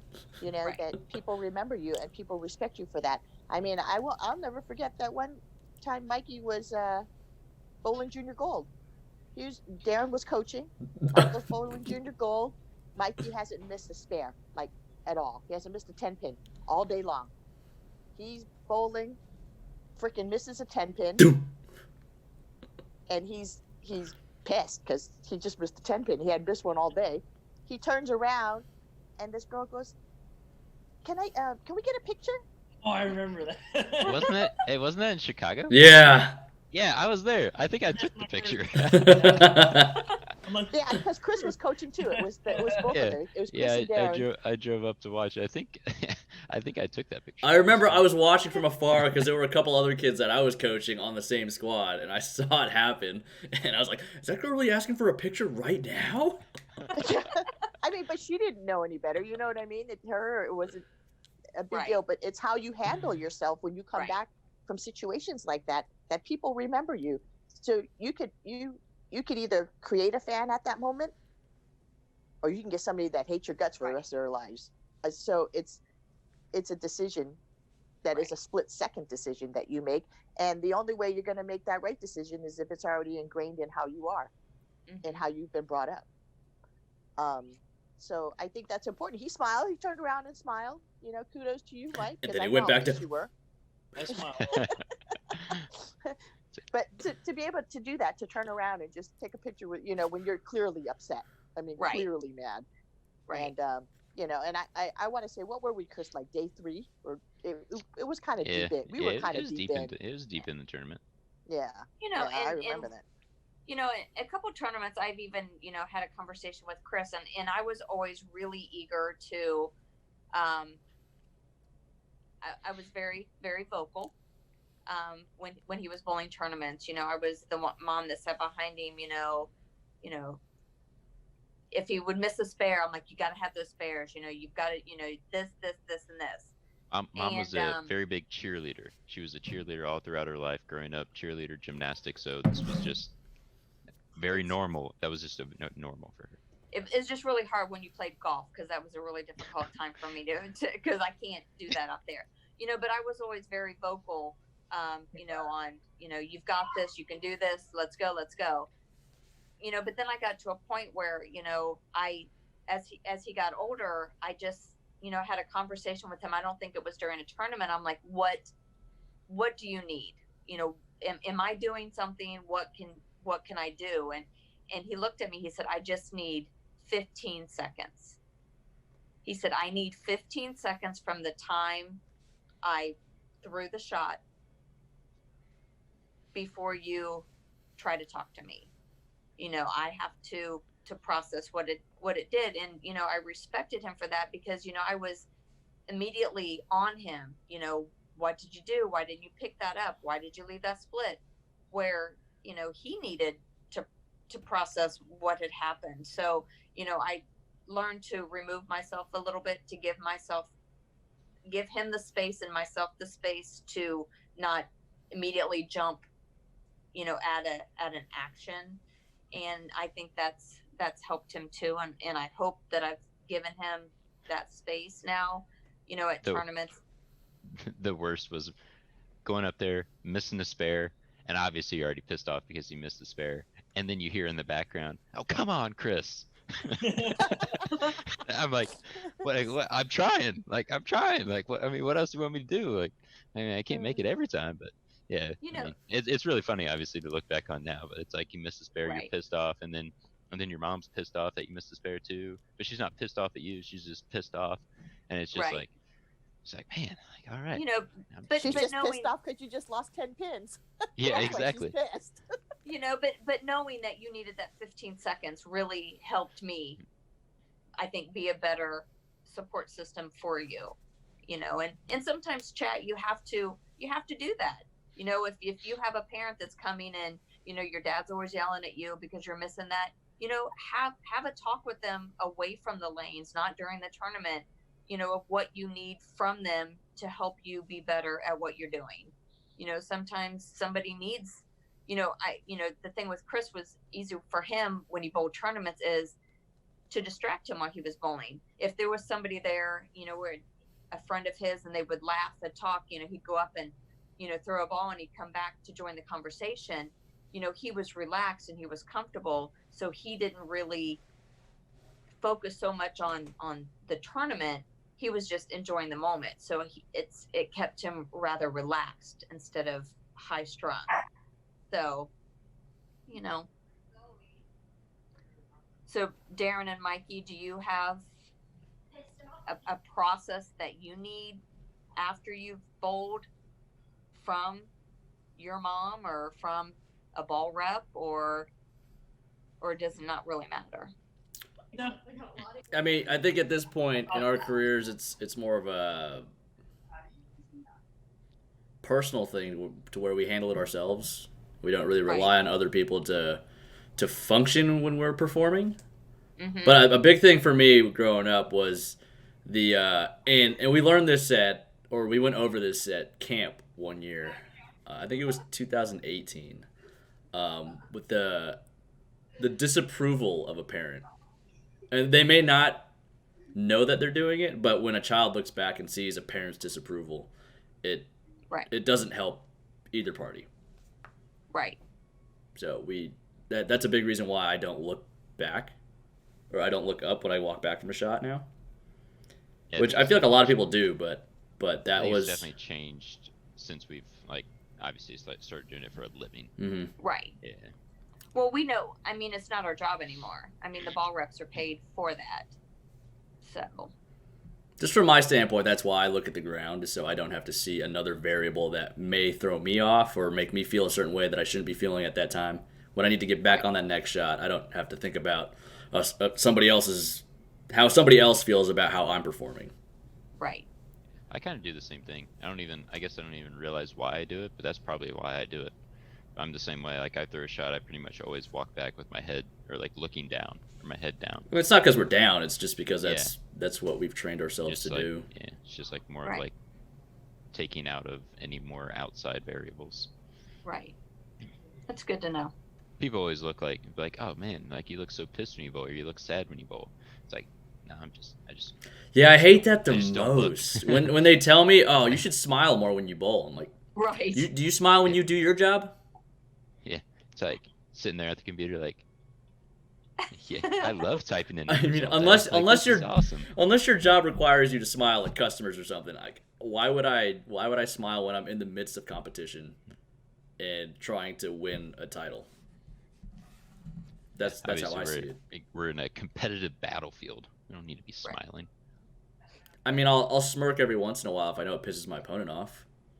Or get like the clutch break for like a 3 or 4 bagger. Like, oh baby. That's where the Especially smirk comes in. Yeah, if you're like bowling with a friend or something like that. Like, oh, did you see that? But then other than that, it's Yeah, I won't slap those off or anything. I'll just walk back with half a smile, just enough so they can see it, so they can feel it a little bit. That's why I love throwing Brooklyns. I love it. Yeah, I remember some of those shots of your 300 at the ITRC. It was just the one. Wasn't close. What was that number Wait, 11? Or was that number 12? Oh, that was the 12. Well, I barely got the 10 out, and then I took a page out of your book, Mom, where you grab it a little harder. It read about 10 feet sooner. Yeah, except Yeah, I think Chris told me that him and Mikey were sitting together when you threw that shot, and they were like, "No, not gonna happen." They were just like, Whoa. I'm not gonna lie, I was just kind of happy I got the second one in the 10th. The one after that, I was like, if I bowl 300, cool. If I don't, Yeah, it's like when you get older and you start bowling like PBA events, you get more excited for the 11th one. Yeah, you get the 11th one. They're like, yes. it's worth And then- more. And then after that, you're like, all right, whatever, cool. I mean, you do get $100, but Yeah. I mean, at that point, I'm not really thinking about the $100. I'm thinking looking at the bigger picture. making this TV show so I can potentially win my first title. "Hey, I have a question. In the during the World when Chris shot his 300 on his birthday, Matt McNeil made a comment that they give out PBA 300 rings. Is that true?" I don't know. I haven't gotten one. Okay, I was just curious because he made that comment, I know they used to. I think you have to I think that one, but people don't. I think they and I stopped. said something to Chris, They and do he's exist. like, "I don't think so." Yeah, they do exist. You have to apply for it. I don't really care for one. No, I was just curious. I didn't know. I have like no a process idea. that I don't want to do. Yeah, it's too much work for something that's really not worth that much to us, at least. Right. Bro. So, That's good. thank you for watching, everybody. If you liked the video, like, comment, subscribe. It really helps out the channel. Let us know in the comments below what we could do better for next time or if you have any questions for us. So thanks for watching, and we hope to see you next week for BowlDMC Podcast number 8 on twitch.tv/Vitamin D Tank. Oh, and don't forget to go follow Coop on Twitch. Boom. Follow Mikey on all of his social medias. And you can follow our mothers, and their handles will be down below. If they want that. If not, then... Yeah, actually, I will. I want to throw in, like, you did say follow me on Coop on Twitch. It is KOUPPP, and I'm doing a chamois giveaway for every 100 followers that I get to, up to 500. So we've already done the one at 200.